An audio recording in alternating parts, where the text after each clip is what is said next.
हमारे साथ समाजवादी पार्टी के ब्रिजेश चौरसिया जी हैं, मैं उनसे चाहूंगा कि वो अपनी राय इस बारे में रखें। ब्रिजेश जी। बहुत बहुत धन्यवाद। जैसे कि वन नेशन वन इलेक्शन की बात हो रही है,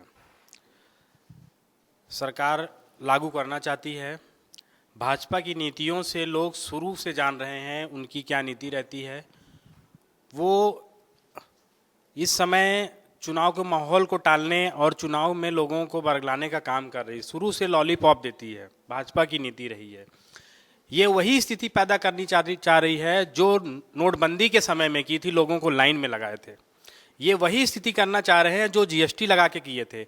इनके पास कोई साधन नहीं है, कोई संसाधन नहीं है, एक हिसाब से कहा जाए कोई रूपरेखा नहीं बनाते हैं, ये लागू कर देते हैं लोगों के ऊपर।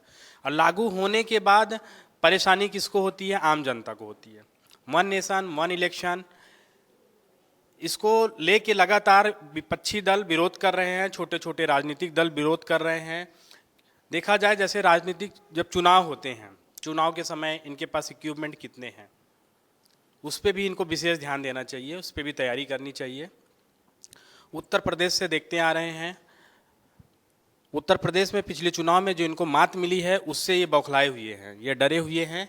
इनको ऐसा लग रहा है कि वन नेशन वन इलेक्शन में बरगला के और समय व्यतीत किया जाए लोगों का।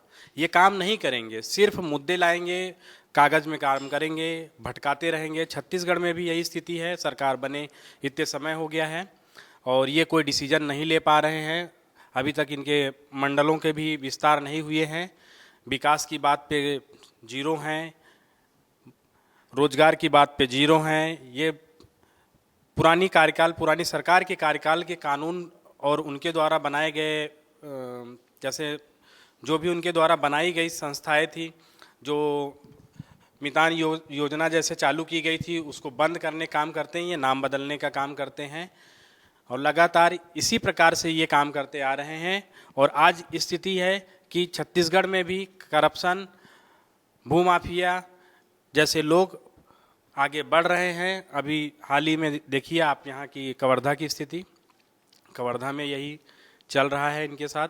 ये कोई काम नहीं कर पा रहे हैं, ना कानून व्यवस्था। और आने वाले अभी कल ही की बात है, जो हमारे यहाँ गणेश उत्सव बहुत धूमधाम से मनाया जाता है, विसर्जन होता है, हाई कोर्ट ने भी रोक लगाया, परंतु यहाँ की सरकार ने उसको अनुमति दी, डीजे फुल बजे, पूरे रास्ते जाम रहे। इस पे कोई काम नहीं करते। पुलिस प्रशासन ने लगा के रखे थे, परंतु पुलिस प्रशासन वहाँ पे एक साइड दरकिनार खड़ी हो जाती है। वहाँ नहीं, मेरा कहना ब्रजेश जी, एक मुद्दा है कि सरकारें किसी की भी बनेगी, आपका कहना है कि बीजेपी की सरकार बनती है तो इस तरह की अराजकता होती है। हम मुद्दा ये बात कर रहे हैं कि वन नेशन वन इलेक्शन से आप ये मान के चल रहे हैं कि इससे बीजेपी को फायदा होने वाला है? नहीं, बीजेपी को भी फायदा नहीं होगा इससे, बस बीजेपी बरगला रही है। वन नेशन वन इलेक्शन को ला के ये एक ही चीज साबित करना चाह रहे हैं। अब जैसे जो सरकारें बन गई हैं, क्या उनको सरकार को ध्वस्त करेंगे, फिर नई सरकार का गठन करेंगे, चुनाव कराएंगे? इनके पास इक्विपमेंट है, संसाधन है। पर तो अधिकांश राज्यों में तो इस समय बीजेपी की सरकार है। और इसके पहले जो लोकसभा का चुनाव हुआ, इसके पहले भी ये कर सकते थे, क्योंकि अधिकांश राज्यों में इनकी सरकारें थी। वहां पे भी ये चाहते कि वन नेशन वन इलेक्शन को ला के लोकसभा के साथ विधानसभा का चुनाव करा सकते थे, लेकिन उन्होंने नहीं किया। उनको पता था कि वो एक तरफा जीत रहे हैं। जैसे कि आपने कहा कि उत्तर प्रदेश में आप देख ही रहे हैं, दुनिया जहां देख रही, उत्तर प्रदेश से ऐसी सीटें, अयोध्या तक की सीटें हारे हैं। इन्होंने ये अनुमान लगाया था कि हम 400 पार जाएंगे, पर उत्तर प्रदेश से इनको आईना दिख गया। वहां की जनता इनको बहुत बुरी तरह हार का सामना करना पड़ा।